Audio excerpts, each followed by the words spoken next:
So time ಬಂದು ಮಧ್ಯಾಹ್ನ 1:43 ಆಗಿದೆ. ಡ್ಯೂಟಿ ಎಷ್ಟು ಮಾಡಿದ್ದೀನಿ ಅಂತ ಕೇಳೋದಾದರೆ, ಡ್ಯೂಟಿ ನಮ್ಮ ಯಾತ್ರೆಯಲ್ಲಿ 221 ಪ್ಲಸ್ 169 ರೂಪಾಯಿ ಊಬರಲ್ಲಿ. ಡ್ಯೂಟಿ ಸ್ಟಾರ್ಟ್ ಮಾಡಿದ್ದು 9 ಗಂಟೆಗೆ. ಒಬ್ಬರು ಮೇಡಮ್ ಅವ್ರನ್ನ ರೆಗ್ಯುಲರ್ ಕರ್ಕೊಂಬರ್ತಾ ಇದ್ದೀನಲ್ಲ, 470 ರೂಪಾಯಿ ಕೊಡ್ತಾರೆ ಅವರು. ಅದೊಂದು ಡ್ರಾಪ್ ಆಯಿತು. ಟ್ರಾಫಿಕ್ ಅಂತೂ ಹೆವಿ ಜಾಮ್. ಈಗ ಊಟದ ಸಮಯ ಆಯ್ತಾ ಬಂದಿದೆ, 1:42. ಬೆಳಗ್ಗೆ ವಿಡಿಯೋ ಎಡಿಟಿಂಗ್ ಇತ್ತು. ಸೊ ಆ ರೀಸನ್ನಿಂದ ಯಾವುದೂ ಕೂಡ ನಾನು ವಿಡಿಯೋ ಮಾಡ್ಕೊಳಕ್ಕೆ ಹೋಗಿಲ್ಲ ಬೆಳಗ್ಗೆಯಿಂದನೇ. ಅವ್ರಿಗೆ ಮೇಡಮ್ ಅವ್ರನ್ನ ಡ್ರಾಪ್ ಮಾಡಿದ್ದು ಇಂದಿರಾನಗರಕ್ಕೆ ಬೆಳಗ್ಗೆ 11 ಗಂಟೆ ಆಯಿತು ಆಯಿತಾ. ಸೊ ಅಷ್ಟು ಟೈಮ್ ಆಯಿತು. ಬೆಳಗ್ಗೆ 9 ಗಂಟೆಗೆ ಪಿಕಪ್ ಮಾಡಿದ್ದು, ಅವ್ರನ್ನ ಡ್ರಾಪ್ ಮಾಡೋ ಅಷ್ಟರಲ್ಲಿ 11 ಗಂಟೆ. ಸೊ ಆಲ್ಮೋಸ್ಟು 10-11 2 ಅವರ್ ಅವ್ರನ್ನ ಡ್ರಾಪ್ ಮಾಡೋಕ್ಕಾಗಿದ್ದು. ಅಂದರೆ ಫುಲ್ ರೋಡ್ ಜಾಮು.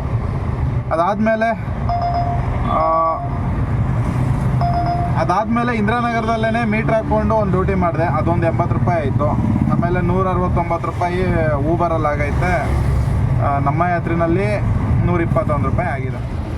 ಆಗಲೇ 1-2 ಡ್ಯೂಟಿ ಕ್ಯಾಚ್ ಆಗಿಬಿಟ್ಟಿದ್ರೆ ಹೆಂಗೋ ಮೇಂಟೈನ್ ಆಗಿಬಿಡೋದು. ಬಟ್ ಏನು ಮಾಡೋದು, ಅದು ಸಿಕ್ಕಿಲ್ಲ. ಮೋಸ್ಟ್ಲಿ ನನ್ನ ಮೊಬೈಲ್ ಬಂದು ನಾನು ಬ್ಲೂಟೂತ್ ಅಂತೀನಿ, ಇದು ವೈಫೈಯಿಂದ ಹಾಟ್ಸ್ಪಾಟಿಂದ ಕನೆಕ್ಟ್ ಮಾಡ್ಕೊತೀನಿ, ವೈಫೈ ಮಾಡಿಕೊಂಡು. ಸೊ ಹಂಗಾಗಿ ಏನೋ ಇದು ನೆಟ್ವರ್ಕ್ ಕರೆಕ್ಟಾಗಿ ನನ್ನ ಡ್ಯೂಟಿ ಕ್ಯಾಚ್ ಆಗ್ತಿಲ್ವಾ ಅಂತ ನನಗನ್ನಿಸ್ತಾ. ಈ ಮೊಬೈಲ್ ಬಂದು 4G ಮೊಬೈಲು. ನನ್ನ ಮೊಬೈಲ್ ಬಂದು ಇದು ಏನು ವಿಡಿಯೋ ಮಾಡ್ಕೊತೀನಲ್ಲ ಅದು 5G ಮೊಬೈಲು. ಬಟ್ ಏನಂತಂದರೆ ಇದರಲ್ಲಿ ಡ್ಯೂಟಿ ಕರೆಕ್ಟಾಗಿ ಕ್ಯಾಚ್ ಆಗ್ತಿಲ್ಲ. ನಾನು ಯಾಕೋ ಅಬ್ಸರ್ವ್ ಮಾಡಿದ್ದೀನಿ. ಅದೇ ನಾನು 5G ಮೊಬೈಲಲ್ಲಿ ಡ್ಯೂಟಿ ಮಾಡಬೇಕಾದ್ರೆ ಚೆನ್ನಾಗಿ ಡ್ಯೂಟಿ. ಅವಾಗಿಂದ ಈ ಮೊಬೈಲ್ನ ನಾನು 2 ಮೊಬೈಲ್ ಮಾಡಿಕೊಂಡೆ, ಒಂದು ಡ್ಯೂಟಿ ಮಾಡೋಕ್ಕೋಸ್ಕರ ಮತ್ತು ಒಂದು ಇದು ವಿಡಿಯೋ ಶೂಟ್ ಮಾಡೋಕ್ಕೋಸ್ಕರ. ಅವಾಗಿಂದ ನಾನು ನೋಡ್ತಾ ಇದ್ದೀನಿ ಕರೆಕ್ಟಾಗಿ ಡ್ಯೂಟಿ ಸೆಟ್ ಆಗ್ತಿದೆ. ಇವಾಗ ಕೋನಂಕೋಟೆಗೆ 400 ರೂಪಾಯಿ ಬಾಡಿಗೆ ಬಂದಿದ್ದೀಗ, ಜಸ್ಟ್ ಮಿಸ್ ಆಯಿತು. ಅದನ್ನು ನಾನು ಒತ್ತಿದೆ, ಆದರೆ ಸಿಕ್ಕಿಲ್ಲ. ಮೋಸ್ಟ್ಲಿ ಇಂಟರ್ನೆಟ್ಟು ಪ್ರಾಬ್ಲಮ್ ಆಗ್ತಿದೆ ಈ ಮೊಬೈಲ್ಗೆ. ಸೊ ಹಂಗಾಗಿ ಏನು ಮಾಡಬೇಕು, ಹೊಸ ಮೊಬೈಲ್ ತಗೋಬೇಕಾಗುತ್ತೆ ಹಿಂಗೆ ಹೋದರೆ. ನಾವು ಬರೋ ಡ್ಯೂಟಿಗಳು ಯಾವುದೂ ಸಿಗ್ತಾಯಿಲ್ಲ ಆಯಿತಾ. ಸೊ ಜಸ್ಟ್ ನಿಮ್ಮ ಮುಂದೆನೇ ನಾನು ರೆಕಾರ್ಡ್ ಮಾಡ್ಕೊಳಕ್ಕಾಗಿಲ್ಲ. 400 ರೂಪಾಯಿ ಬಾಡಿಗೆ, 399 ರುಪೀಸ್ ಬಾಡಿಗೆ ಬಂದಿದ್ದು ಕೋನಂಕೋಟೆಗೆ. ಒತ್ತದೆ ಬಟ್ ಸಿಕ್ಕಿಲ್ಲ. ನನ್ನ ಬ್ಯಾಡ್ ಲಕ್ ಅಂತ ಹೇಳ್ಬೋದು. ಹೇಳೋಕ್ಕಾಗಲ್ಲ. ಒಂದೊಂದು ಸತಿ ಮತ್ತೆ ರೀಬುಕ್ ಮಾಡಿದ್ರೂ ಮಾಡ್ತಾರೆ. ಯಾಕಂದರೆ ಒಂದೊಂದು ಸತಿ ನಾವು ಹತ್ರ ಇದ್ದರೂ ಕೂಡ ದೂರದ ಗಾಡಿ ಕ್ಯಾಚ್ ಆಗಿರುತ್ತೆ. ಸೊ ನೋಡೋಣ ಬರುತ್ತಾ ಇಲ್ವಾ ಅಂತ. ನಮ್ಮ ಮನೆ ಬರದಲ್ಲಿದ್ದರೆ ಬರುತ್ತಾ, ಇಲ್ಲ ಅಂದರೆ ಬರೋಲ್ಲ. ಸ್ನೇಹಿತರೆ ಮತ್ತೆ ಬಂದಿತ್ತು ಸೇಮ್ ಡ್ಯೂಟಿ. ನೋಡ್ಬೋದು ನೀವು ಕೋನಂಕೋಟೆಗೆ. ನಾನು ಹೇಳಿಲ್ವಾ ನೋಡಿ, ಅದು ಬೇರೆ ಯಾರೋ ಎಕ್ಸೆಪ್ಟ್ ಮಾಡ್ಕೊಂಡ್ರು. ನಾನು ಒತ್ತದೆ ಬಟ್ ಏನಂತಂದರೆ ನಂಗೆ ಸಿಕ್ಕಿಲ್ಲ ಅದು. ಸ್ನೇಹಿತರೆ ಅದೇ ಲೊಕೇಶನಲ್ಲೇ ಇದ್ದೆ, ವೆಯ್ಟ್ ಮಾಡ್ತಾನೆ ಇದ್ದೆ. ಊಬರಲ್ಲಿ ಒಂದು ಡ್ಯೂಟಿ ಸಿಕ್ಕೈತೆ, ಕಸ್ಟಮರ್ ಬರಬೇಕು. ಇದೇ ಬಿಲ್ಡಿಂಗಿಂದನೇ ಪಿಕಪ್ ಇರೋದು, ಈ ಬಿಲ್ಡಿಂಗಿಂದ. ಸೊ ವೆಯ್ಟ್ ಮಾಡ್ತಾಯಿದ್ದೀನಿ. ನನ್ನ ಟೈಮ್ ಚೆನ್ನಾಗಿದೆ. ಇವ್ರು ಕ್ಯಾನ್ಸಲ್ ಮಾಡದೇ ಇದ್ದರೆ ಸಾಕು. ನಾನು ಬೇರೆ ಇಲ್ಲೇ ವೆಯ್ಟ್ ಮಾಡ್ತಾನೆ ಇದ್ದೀನಿ, ಕಸ್ಟಮರ್ ಬಂದೇ ಇಲ್ಲಪ್ಪ. ಇನ್ನೂ ಹೇಳ್ಬೇಕು ಅಂದರೆ 6 ನಿಮಿಷ ಆಗೇ ಹೋಯ್ತು.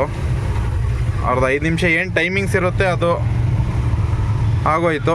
ಇನ್ನು 1 ನಿಮಿಷ ಮತ್ತೆ ವೆಯ್ಟ್ ಮಾಡ್ತಾಯಿದ್ದೀನಿ. ಮೆಸೇಜ್ ಹಾಕಿದ್ರು ಇವರು, ಗೇಟ್ ನಂಬರ್ 1 ಅಂತೆ. ನಾನು ಎಲ್ಲಿದ್ದೀನಿ ನನಗೆ ಗೊತ್ತಿಲ್ಲ. ಬಟ್ ಏನಂದರೆ ಪಕ್ಕ ಲೊಕೇಶನ್ ಹತ್ರ ಬಂದು ವೆಯ್ಟ್ ಮಾಡ್ತಾ ಇದ್ದೀನಿ. ಕಸ್ಟಮರ್ನ ಪಿಕಪ್ ಮಾಡ್ಕೊಂಡು ಎತ್ತಕೊಂಬಂದೆ. ಬಟ್ ಏನಂದರೆ ಬರೋ ದಾರಿಯಲ್ಲಿ ನೀವು ನೋಡ್ಬೋದು ಫುಲ್ಲು ಜೋರು ಮಳೆ ಹೊಡಿತಾ ಇದೆ. 2 ಕಿಲೋಮೀಟ್ರಿಗೆ 6 ನಿಮಿಷ ನೋಡಿದ್ರೆ ಜೋರು ಮಳೆ. ಜಸ್ಟು ಕಸ್ಟಮರ್ ಡ್ರಾಪ್ ಆಯಿತು. 177 ರೂಪಾಯಿ. ಎಲ್ಲಿದ್ದೀನಿ ಅಂತಂದರೆ ತಿಪ್ಸಂದ್ರದಲ್ಲಿದ್ದೀನಿ. ಮಳೆ ಅಂತೂ ಹೋಯ್ತಾ ಇದೆ. ಇನ್ನು ಊಟ ಮಾಡುವ ಸಮಯ 2 ಗಂಟೆ ಟೈಮ್. 2 ಗಂಟೆ 36 ನಿಮಿಷ ಆಗಿದೆ. ಸೊ ಬನ್ನಿ ಅವನು ಊಟ ಮಾಡಿಕೊಂಡು ನೆಕ್ಸ್ಟ್ ಡ್ಯೂಟಿ ಕಾರ್ಯಕ್ರಮ ಎಲ್ಲ ಊಟ ಎಲ್ಲ ಮಾಡಿಕೊಂಡು ರೆಸ್ಟ್ ಎಲ್ಲ ಮಾಡಿಕೊಂಡು ಈಗ ಒಂದು ಡ್ರಾಪ್ ಹಾಕಿ ಹಂಗೆ HSR ಕಡೆಗೆ ಒಂದು ಡ್ಯೂಟಿ ಸಿಕ್ಕೈತೆ. ಇಲ್ಲೇ ಕೋಡಿಹಳ್ಳಿ ಇದ್ದೀನಿ, ಫುಲ್ ಜಾಮ್ ಆಗೈತೆ. ಇದು ಬಂದುಬಿಟ್ಟು ಮಣಿಪಾಲ್ ಹಾಸ್ಪಿಟ್ಲಿಂದ ಪಿಕಪ್ ಇರೋದು. 206 ರೂಪಾಯಿ, 11 ಕಿಲೋಮೀಟ್ರ್ ಅಂತ ತೋರಿಸ್ತಾ ಇದೆ. ಬನ್ನಿ ಹೋಗಿ ಡ್ರಾಪ್ ಹಾಕೋಣ.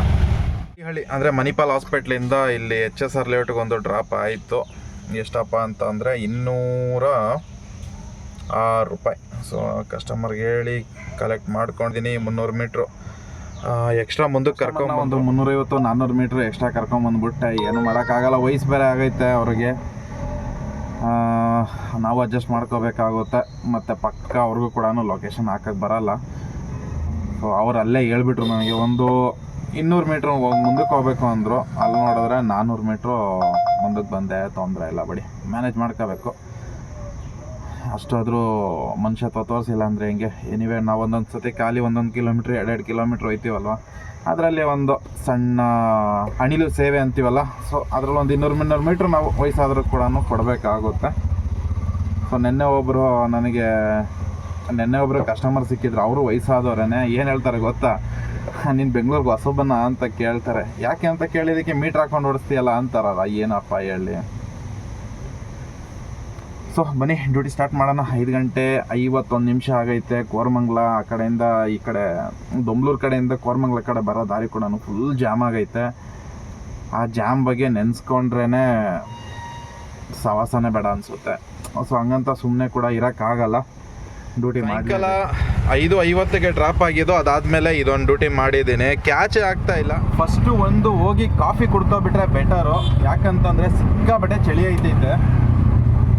ಅಲ್ಲೇ ಪಕ್ಕದಲ್ಲೇ ಒಂದು ಹೋಟ್ಲ್ ಐತೆ, ಅಲ್ಲಿ ಹೋಗಿ ಕಾಫಿ ಕುಡಿತೀನಿ. ಕಾಫಿ ಕುಡಿದ್ಮೇಲೆ ನೋಡೋಣ ಡ್ಯೂಟಿ ಮಾಡಬೇಕಾ ಇಲ್ಲ ಮನೆಗೆ ಹೋಗ್ಬೇಕಾ ಅಂತ. ಈ ರೈಟಲ್ಲಿ ಕಾಣ್ತಿರೋ ಹೋಟ್ಲೇನೆ ಉಡುಪಿ ಫುಡ್ ಪಾರ್ಕ್. ಸೊ ಬನ್ನಿ ಹೋಗಿ ಕಾಫಿ ಕುಡ್ಕೊಂಬರೋಣ ಫಸ್ಟು. ಚಳಿಗೆ ನಡ್ಕ ಹತ್ಕೊಬಿಟ್ಟೈತೆ. ಅಂದರೆ ಹೊರಗಡೆನೇ ಇರ್ತೀವಲ್ವಾ, ಹಂಗಾಗಿ ಹೆಂಗ ನನ್ನ ಕಾಕಿ ಶರ್ಟ್ ಹಾಕೋದಕ್ಕೆ ಒಂದು ಸ್ವಲ್ಪ ಪರವಾಗಿಲ್ಲ, ಇಲ್ಲಾಂದರೆ ಹೆವಿ ನಡ್ಕಾಗುರು ಯಾವನು ಗುದ್ಗಿದ್ದು ಹೋದವನು. ಸೊ ಬನ್ನಿ ಕಾಫಿ ಕುಡಿದು ಆಮೇಲೆ ನೋಡೋಣ ನೆಕ್ಸ್ಟ್ ಏನು ಮಾಡೋದು ಅಂತ ಅಂದ್ಬಿಟ್ಟು. ಸೊ ಇನ್ನು ಕಾಫಿ ಕುಡಿದ್ಮೇಲೆ ಡಿಸೈಡ್ ಮಾಡೋದೆ ಹೋಗೋದ, ಡ್ಯೂಟಿ ಮಾಡಬೇಕೋ ಬ್ಯಾಡವೋ ಏನೋ ಅಂತ ಅಂದ್ಬಿಟ್ಟು. ಯಾಕಂತಂದರೆ ಏನೋ ದೋಚ್ತಾ ಇಲ್ಲ. ಡ್ಯೂಟಿ ಅವಾಗೊಂದು ಇವಾಗೊಂದು ಅಂತ ಬರ್ತಿದೆ, ಡ್ಯೂಟಿಗಳು ಬರ್ತಿದೆ. ಆದರೆ ನನಗೆ ಕ್ಯಾಚ್ ಆಗ್ತಿಲ್ಲ.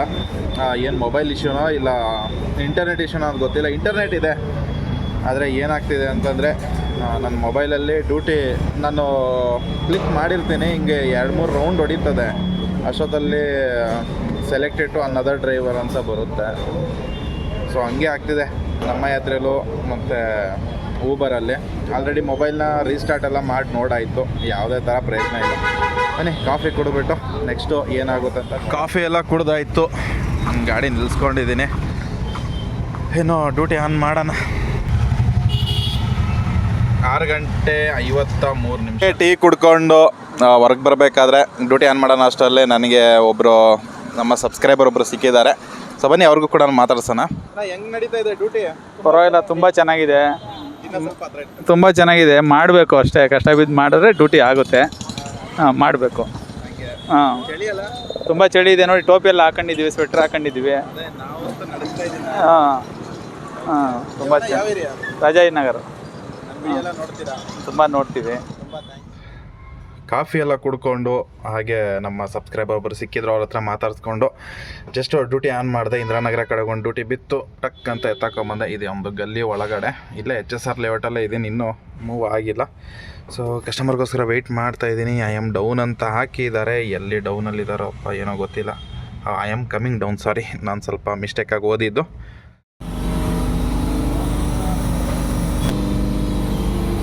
ಇನ್ನು ಗ್ಯಾಸ್ ಹಾಕ್ಸೋಣ ಅಂತ ಬಂದಿದ್ದೀನಿ. ಎಲ್ಲಿ ನೋಡಿದ್ರೆ ಪ್ರೆಷರ್ ಇದೆಯೋ ಇಲ್ವೋ ಅಂತ ಗೊತ್ತಿಲ್ಲ.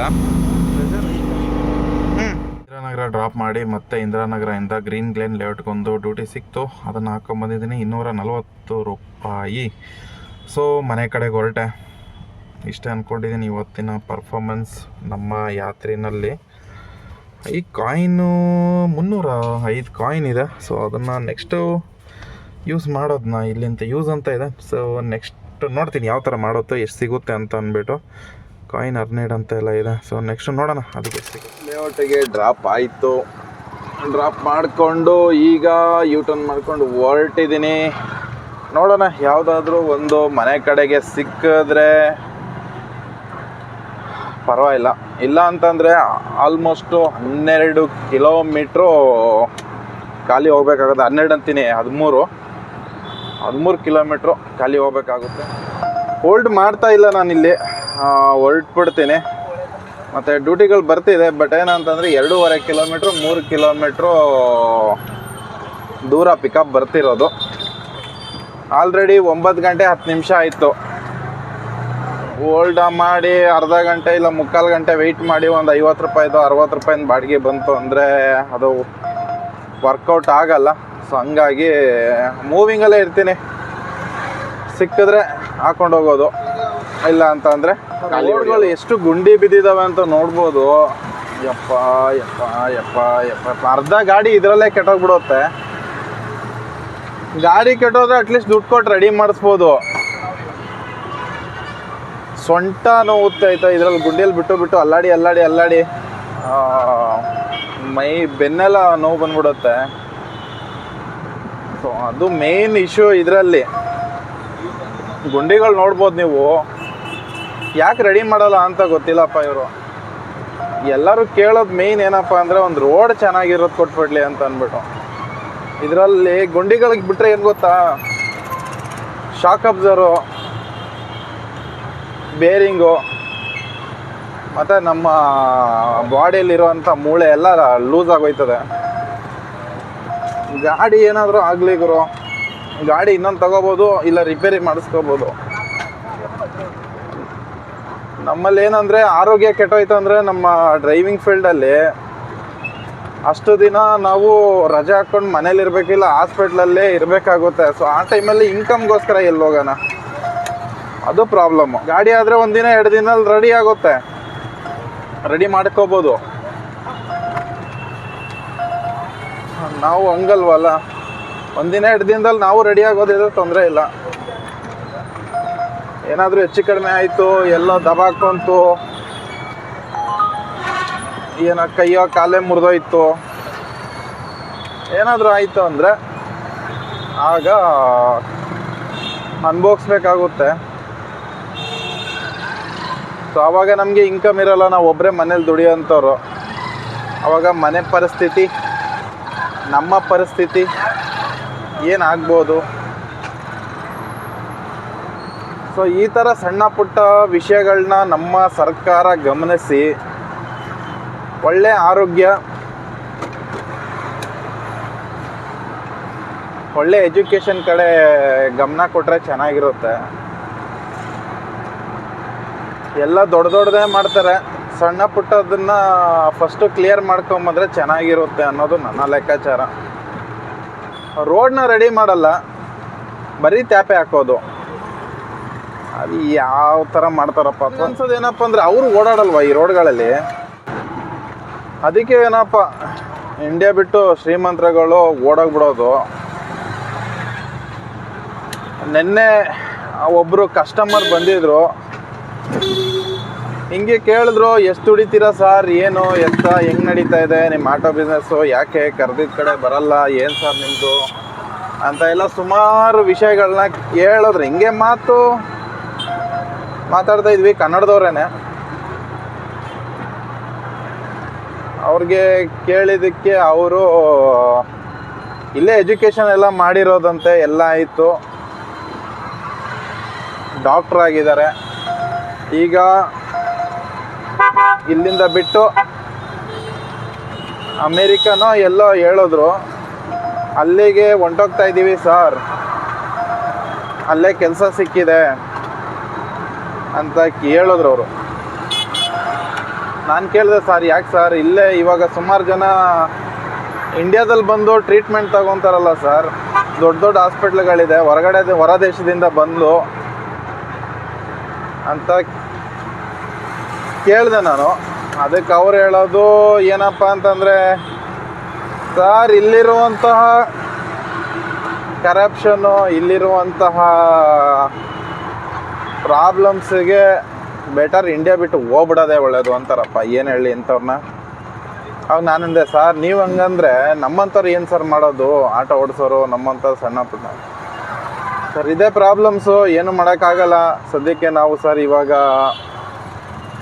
ಇಲ್ಲಿಂದ ಆಲ್ರೆಡಿ ಎಲ್ಲ ಕೆಲಸ ಸಿಕ್ಕಿತ್ತು, ಕೆಲಸನೂ ಮಾಡ್ತಿದ್ವಿ. ಇವಾಗ ಇಲ್ಲಿಂದ ಬಿಟ್ಟು ಅಮೇರಿಕಾಗೆ ಶಿಫ್ಟ್ ಆಗೋಣ ಅಂತ ಇದ್ದೀವಿ, ಮತ್ತು ಅಲ್ಲೇ ಸೆಟ್ಲ್ ಆಗಿಬಿಡ್ತೀವಿ ಅಂತಲೂ ಹೇಳ್ತಿದ್ರು. ಅವಾಗ ಅಂದ್ಕೊಂಡೆ, ಇಲ್ಲೇ ಇದೇ ದೇಶದಲ್ಲಿ ಹುಟ್ಟಿ, ಇದೇ ಮಣ್ಣಲ್ಲಿ ಹುಟ್ಟಿ, ಅವ್ರಿಗೆ ಒಂದು ಚೂರೂ ಬೇಜಾರೇನಿಲ್ಲಪ್ಪ. ಆರಾಮಾಗಿ ಅಮೇರಿಕಾದಲ್ಲೇ ಹೋಗಿ ಸೆಟ್ಲ್ ಆಗೋಣ, ಮಕ್ಕಳು ಮರಿನ ಕರ್ಕೊಂಡು ಹೋಗ್ಬಿಡೋಣ ಅನ್ನೋ ಮೈಂಡ್ ಇದೆಯಲ್ಲ, ಯಾವ ಥರ ರೂಢಿಸ್ಕೊತಾರೆ. ನಾವು 2 ದಿನ ಮನೆ ಬಿಟ್ಟು ಹೋದ್ರೇ ನಮಗೆ ಒಂಥರ ಬೇಜಾರು ಅನ್ಸೋಕ್ಕೆ ಸ್ಟಾರ್ಟ್ ಆಗುತ್ತೆ. ಅಯ್ಯಯ್ಯೋ ಹೆಂಗಪ್ಪ ಹೋಗೋದು, ಈ ಊರು ಬಿಟ್ಟು ಹೆಂಗಪ್ಪ ಹೋಗೋದು ಅನ್ನೋದು. ಅವ್ರು ಎಷ್ಟು ಈಸಿಯಾಗಿ ಅವ್ರದ್ದು ಸ್ವಂತ ಮನೆ ಇದೆ ಅಂತೆ, ಅದೆಲ್ಲ ಸೇಲ್ ಮಾಡಿದ್ದಾರೆ. ಮನೆಯನ್ನೆಲ್ಲ ಸೇಲ್ ಮಾಡಿ ಮಕ್ಕಳು ಮರಿನ ಇಲ್ಲೇ ಓದಿಸ್ತಾ ಇದ್ರು ಅಂತೆ. ಮಕ್ಕಳು ಮರಿನ ಎಲ್ಲ ಇಲ್ಲಿಂದ ಸ್ಕೂಲ್ ಬಿಡಿಸಿ, ಅದು ಇವಾಗ ಮಧ್ಯದಲ್ಲಿ ಯೋಚನೆ ಮಾಡಿ, ಜೂನಲ್ಲೇ ಸ್ಕೂಲ್ ಸ್ಟಾರ್ಟ್ ಆಗಿರೋದು, ಜುಲೈ ಆಗಸ್ಟ್ 2 ತಿಂಗಳು, 2 ತಿಂಗಳಿಗೆ ಸ್ಕೂಲ್ ಬಿಡಿಸ್ಬಿಟ್ಟು ಅಮೇರಿಕಾದಲ್ಲಿ ಆಲ್ರೆಡಿ ಅಡ್ಮಿಷನ್ ಆಗಿದೆ ಸರ್, ಎಲ್ಲರೂ ಹೊಂಟೋಯ್ತಾ ಇದ್ದೀವಿ ಅಂತ ಹೇಳ್ತಿದ್ರು. ಒಂದು 3-4 ತಿಂಗಳು ಇಲ್ಲ 1 ವರ್ಷ ಆದಮೇಲೆ ಅವ್ರ ತಂದೆ ತಾಯಿನೂ ಕರ್ಸ್ಕೊಬಿಡ್ತೀವಿ, ಅಮೇರಿಕಾನೇ ಸೆಟ್ಲು ಸರ್, ಮಕ್ಕಳು ಮರಿಗೆ ಅಲ್ಲೇ ಎಜುಕೇಷನ್ನು ಅಲ್ಲೇ, ಅಂದರೆ ಅಲ್ಲೇ ಸೆಟ್ಲ್ ಆಗೋ ಥರ ಪ್ಲ್ಯಾನ್ ಮಾಡ್ತಾಯಿದ್ದೀವಿ ಅಂತ ಹೇಳಿದ್ರು. ಸೊ ನಾನು ಕೇಳಿದೆ, ಸರ್ ಹಂಗಿದ್ರೆ ಯಾಕೆ ಸರ್ ನೀವು ಕಾರಲ್ಲಿ ಬಂದಿಲ್ಲ ಸರ್, ಹಿಂಗೆ ಹೇಳ್ತಿರಲ್ಲ ಅಂದಿದ್ದಕ್ಕೆ, ಕಾರ್ನ ಎಲ್ಲ ಮಾರಿದಾರಂತೆ ಗುರು, ಅದಕ್ಕೆ ಆಟೋದಲ್ಲಿ ಓಡಾಡ್ತಾ ಇದ್ದೀವಿ, ಕ್ಯಾಬಲ್ಲಿ ಓಡಾಡ್ತಾ ಇದ್ದೀವಿ ಅಂತ ಹೇಳಿದ್ರು. ಇನ್ನೊಂದು ಈ ತಿಂಗಳು ಬರೋ ತಿಂಗಳು ಆಗಸ್ಟಲ್ಲೆಲ್ಲ ಶಿಫ್ಟ್ ಆಗಿಬಿಡ್ತಾರಂತೆ. ಸೊ ನೋಡಿ ಯಾವ್ಯಾವ ಥರ ಇದೆ. ಸೊ ಇದಕ್ಕೆಲ್ಲ ಕಾರಣ ಯಾರು? ಸರ್ಕಾರನ? ನಮ್ಮಲ್ಲಿರುವಂಥ ರೂಲ್ಸ್ ಆ್ಯಂಡ್ ರೆಗ್ಯುಲೇಷನ್ನ? ಕೈಕೊಂಡ್ರಳ್ಳಿ ಹತ್ರ ಬಂದಾಯಿತು, ಯಾವುದೂ ಡ್ಯೂಟಿ ಸಿಕ್ಕಿಲ್ಲ, ಹಂಗೆ ಖಾಲಿನೇ ಹೊಡ್ಕೊಂಡು ಹೋಗ್ತಾ ಇದ್ದೀನಿ. ಇನ್ನೇನು ಮಾಡೋಕ್ಕಾಗಲ್ಲ, ಸುಮ್ಮನೆ ಟೈಮ್ ವೇಸ್ಟ್ ಮಾಡ್ಕೊಂಡಿದ್ರು ಕೂಡ ಏನು ಯೂಸ್ ಇಲ್ಲ. ಸೊ ಈಗ ಎಲ್ಲಿದ್ದೀನಿ ಅಂತಂದರೆ ವಿಪ್ರೋ ಜಂಕ್ಷನ್, ವಿಪ್ರೋ ಸರ್ಕಲ್ ಹತ್ರ ಇದ್ದೀನಿ. ಈ ಟೈಮಲ್ಲಿ ಏನು ಟ್ರಾಫಿಕ್ ಆಯ್ತಪ್ಪ, ಆ ಕಡೆ ರೈಟ್ ಸೈಡಲ್ಲಿ ಫುಲ್ ಜಾಮ್ ಆಗಿತ್ತು. ಬಂದಾಯಿತು 9:53. ಸೊ ಎಷ್ಟಪ್ಪ ಊಬರಲ್ಲಿ ಅರ್ನಿಂಗ್ ಆಗಿರೋದು ಅಂತಂದರೆ 528, 528 ರೂಪಾಯಿ ಆಗಿದೆ. ಮತ್ತು ನಮ್ಮ ಯಾತ್ರಿನಲ್ಲಿ ಡ್ಯೂಟಿ ಮಾಡಿದೆ, 2 ಅಪ್ಲಿಕೇಶನ್ ನಾನು ಡ್ಯೂಟಿ ಮಾಡಿದ್ದು. ರ್ಯಾಪಿಡೋದಲ್ಲಿ ಯಾವುದೇ ಡ್ಯೂಟಿ ಮಾಡಿಲ್ಲ. ಓಲಾದಲ್ಲಿ ಮೈನಸ್ ಬ್ಯಾಲೆನ್ಸ್ ಆಗಿರೋದ್ರಿಂದಾಗಿ ಅದು ಕೂಡ ವರ್ಕ್ ಆಗ್ತಿಲ್ಲ. ಅಂದರೆ ವರ್ಕ್ ಆಗ್ತಿಲ್ಲ ಅಂತಂದರೆ ಅವರು ನನ್ನ ಬ್ಲಾಕ್ ಮಾಡಿಟ್ಟವ್ರೆ. ಇದು ಎಷ್ಟೊತ್ತಾಗುತ್ತೆ ಇದು ಓಪನ್ ಆಗೋಕ್ಕೆ. ಇದನ್ನು ಮತ್ತೆ ಒಮ್ಮೆ ಆನ್ ಮಾಡ್ಕೊತಾ ಇದ್ದೀನಿ. ಇದು ನೋಡಿದ್ರೆ ಓಪನೇ ಆಗ್ತಾಯಿಲ್ಲ ಇದು. ಫೈನಲಿ ಓಪನ್ ಆಯಿತು ಸ್ನೇಹಿತರೆ. 628 ರೂಪಾಯಿ ನಮ್ಮ ಯಾತ್ರಿನಲ್ಲಿ. ಈಗ ಕ್ಯಾಲ್ಕುಲೇಟ್ರು ಓಪನ್ ಮಾಡ್ಕೊತಾ ಇದ್ದೀನಿ. 528 ಊಬರಲ್ಲಿ, 628 ನಮ್ಮ ಯಾತ್ರಿಲಿ. ಅದೇನಪ್ಪ 28 ಇಬ್ಬರು ಓಲಾ ಮತ್ತು ಓಲಾ ಅಂತೀನಿ, ನಮ್ಮ ಯಾತ್ರಿ ಮತ್ತು ಊಬರ್ ಎರಡೂ ಏನೋ ಕಾಂಪ್ರಮೈಸ್ ಮಾಡ್ಕೊಬಿಟ್ಟಾರ. ಎರಡರಲ್ಲೂ ಒಂದೇ ಥರನೇ ಅರ್ನಿಂಗ್ಸ್ ಆಗೈತೆ, ಅಂದರೆ 100 ರೂಪಾಯಿ ಕಡಿಮೆ. ಸೊ 1156 ಪ್ಲಸ್ ಮೇಡಮ್ ಅವ್ರದ್ದು 470. ಸೊ ಇದೇನೆ ಬೆಳಗ್ಗೆಯಿಂದ ಮಾಡಿದ್ದು ಡ್ಯೂಟಿ. ಇದರಲ್ಲಿ ಒಂದು 250 ರೂಪಾಯಿ ಮೈನಸ್ ಗ್ಯಾಸು. ಸೊ ನಿನ್ನೆ ಆಲ್ಮೋಸ್ಟ್ ಎಷ್ಟು ಮಾಡಿದ್ದೆ ಅಷ್ಟೇ ಆಗೈತೆ, 1376 ರೂಪಾಯಿ.